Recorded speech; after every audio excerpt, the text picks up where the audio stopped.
ഓം ശ്രീ ഗുരുഭ്യോ നമ. ഓം ഹരി ശ്രീ ഗണപതേ നമ. അവിഘ്നമസ്തു. ശ്രീ ഗുരുഭ്യോ നമ. സദാശിവസമാരംഭാം ശങ്കരാചാര്യമധ്യമാം അസ്മദാചാര്യപര്യന്താം വന്ദേ ഗുരുപരമ്പരാ. ഓം ശ്രീ മഹാത്രിപുരസുന്ദര്യേ നമഃ. ഓം നമുക്കെല്ലാവരും മംഗളാചരണം. സൗന്ദര്യലഹരീ കർത്രേ സർവമംഗളദായിനേ ശങ്കരാചാര്യവര്യായ യതിരാജായതേ നമഃ. എല്ലാവർക്കും മംഗളം ഭവിക്കട്ടെ. നമുക്കെല്ലാവർക്കും മംഗളം ഭവിക്കട്ടെ എന്ന് പ്രാർത്ഥിച്ചുകൊണ്ട് അമ്മയുടെ മധ്യപ്രദേശത്തെ പറ്റി വീണ്ടും വീണ്ടും വർണ്ണിക്കുകയാണ്. നമ്മൾ അമ്മയുടെ കിരീടം മുതൽ തുടങ്ങി ഇപ്പോഴും മധ്യപ്രദേശത്തിൽ എത്തിയിരിക്കുകയാണ്. വർണ്ണിച്ച് കുജൗ സദ്യസ്വിദ്യ തടഘടിത കോർപ്പാസഭിരുദേ അഭിരുരൗ കക്ഷന്തോധോമൂലേ കനകകലശാഭോ കലയദാ തവ ത്രാതും ഭംഗാദലമിതി വലഗ്നം തനുഭുവാ ത്രിധാനന്ദം ദേവി ത്രിവലിലവലീവല്ലിഭിരിവ. ഹേ ദേവി, കുജൗ സദ്യ സിദ്ധ്യത് തടഘടിത കൂർപ്പാസഭി ഉരൗ കക്ഷന്തോ ദോർമൂലേ കനകകലശാഭൗ കലയത തവ ത്രാതും ഭംഗാദലം ഇതി വലഗ്നം തനുഭുവ ത്രിധാ സ്നഗ്ധം ദേവി ത്രിവലി ലവലീവല്ലിഭി ഇവ. ഹേ ദേവി, അല്ലയോ സൃഷ്ട്യാദി ലീലകളിൽ ക്രീഡിക്കുന്ന ഭഗവതി. തവ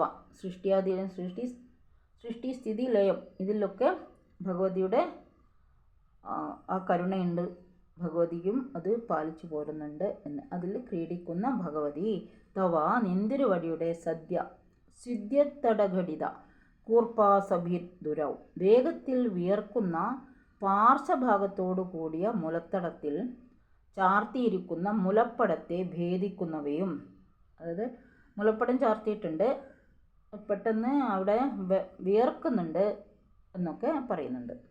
ഭേദിക്കുന്നവയും ധോർമൂലെ കക്ഷപ്രദേശങ്ങളിൽ കഷന്തോ ഉരസുന്നവയും കനകകലശൗഭോ സുവർണ കുംഭങ്ങൾ പോലെ ഇരിക്കുന്നവയുമായ കുജൗ. അങ്ങനെയുള്ള അമ്മയുടെ സ്തനങ്ങളെ കലയത സൃഷ്ടിച്ചവനായ തനുഭുവ കാമദേവനാണ് ഓരോരുത്തരുടെയും ശരീരത്തിൽ ഭംഗി കൊടുക്കുന്നത്, സൃഷ്ടിക്കുന്നത് എന്നൊക്കെ പറയും. അതുപോലെ ഭഗവതിക്ക് കാമദേവൻ അനുഗ്രഹിച്ച് സൗന്ദര്യത്തെ കൊടുത്തിട്ടുണ്ട് എന്നാണ് ഇവിടുത്തെ വ്യംഗ്യം. തനുഭുവ കാമദേവനാൽ ഭംഗത്തിൽ നിന്ന് ത്രാതും രക്ഷിപ്പാനായിട്ട്. അപ്പോൾ കാമദേവൻ സൗന്ദര്യം കൊടുക്കുമ്പോൾ ആ കാമദേവൻ എന്ത് ചെയ്തിട്ടുണ്ട്? രക്ഷിപ്പാനായിക്കൊണ്ട് അലമിതി മതിയാകുമെന്ന് വെച്ച് വലഗ്നം മധ്യപ്രദേശം ത്രിവലി 3 വലികളോട് കൂടിയതായിട്ട് ലവലീവല്ലിഭി. ലവലീവല്ലി എന്ന് പറഞ്ഞു കഴിഞ്ഞാൽ ഈ നദിയുടെയൊക്കെ കരയിൽ ഉണ്ടാവുന്ന ഒരു തരം വല്ലിയാണ്. അതിന് വെളുത്ത പുഷ്പമാണ് എന്ന് പറയുന്നു. അങ്ങനെ ലത പറഞ്ഞ വള്ളി, ലവലീലതയുടെ വള്ളികളാൽ ത്രിധാനന്ദം ഇവ 3 ചുറ്റോടുകൂടി കെട്ടപ്പെട്ടതായിരിക്കുന്നുവോ എന്ന് തോന്നുന്നു. അവിടെ 3 വലയം പോലെ ഉണ്ട്. നെറ്റിത്തടത്തിലൊക്കെ 3 വലയൊന്നും നമ്മൾ ചിലപ്പോൾ 3 വരകൾ ഉണ്ടാവില്ല. അതുപോലെ നാഭിപ്രദേശത്തിൽ 3 വലയം പോലെയുണ്ട്. അത് ആ ലത കൊണ്ട് ചുറ്റിക്കെട്ടിയതാണോ എന്ന്, അത് പൊട്ടിപ്പോകാതിരിക്കാൻ ചുറ്റിക്കെട്ടിയതാണോ എന്ന് ശങ്കിക്കുന്നു എന്ന് തോന്നും എന്ന് പറയുന്നു. അല്ലയോ പ്രപഞ്ച സൃഷ്ടിയാദി ലീലകളാൽ ക്രീഡിക്കുന്ന ഭഗവതി, വേഗത്തിൽ വിയർക്കുന്ന സനതടത്തിൽ ചാർത്തിയിരിക്കുന്ന കഞ്ചുകത്തെ ഭേദിക്കുന്നവയും കക്ഷപ്രദേശങ്ങളെ ഉരസുന്നവയും പൊൻകുടങ്ങൾ പോലെ, ആ കക്ഷപ്രദേശത്തിലും ഉരസുന്നുണ്ട് അമ്മയുടെ കുജകുംഭം, പൊൻകുടങ്ങൾ പോലെ ഇരിക്കുന്നവയുമായ നിന്തിരുവടിയുടെ സ്തനങ്ങളെ സൃഷ്ടിച്ച കാമദേവൻ ഈ കൃശമായിരിക്കുന്ന മധ്യപ്രദേശം ഒടിഞ്ഞുപോകാതെ രക്ഷിപ്പാൻ വേണ്ടി ഇത് മതിയാകും എന്ന് കാമദേവൻ വിചാരിച്ചത്രേ. എന്നിട്ട് എന്ന് കരുതി 3 രേഖകളോട് കൂടിയതായിട്ട് നിന്തുരുവടിയുടെ മധ്യപ്രദേശത്തെ ലവലി വല്ലികളാൽ 3 ചുറ്റിട്ട് കെട്ടിയിരിക്കുന്നുവോ എന്ന് തോന്നുന്നു. അപ്പോൾ ആ 3 അവിടെ ഒരു 3 ചുറ്റു പോലെയുണ്ട്. അതുകൊണ്ട് പറയാൻ വലയം പോലെയുണ്ട്. അത് പറയാണ് 3 ചുറ്റിട്ട് കെട്ടിയതായിരിക്കുന്നു. ആ ലവലീലത കൊണ്ട് 3 ചുറ്റിട്ട് കെട്ടിയതായിരിക്കുന്നുവോ എന്ന് ശങ്കിക്കുന്നു എന്ന്. ആ കൃശമായ മധ്യഭാഗം ഒടിഞ്ഞു പോകാതിരിക്കാൻ അത് അങ്ങനെ ചുറ്റിക്കെട്ടി വെച്ചിരിക്കുന്നു എന്നുള്ള ഒരു ആലങ്കാരികമായ ഭാഷയാണ്.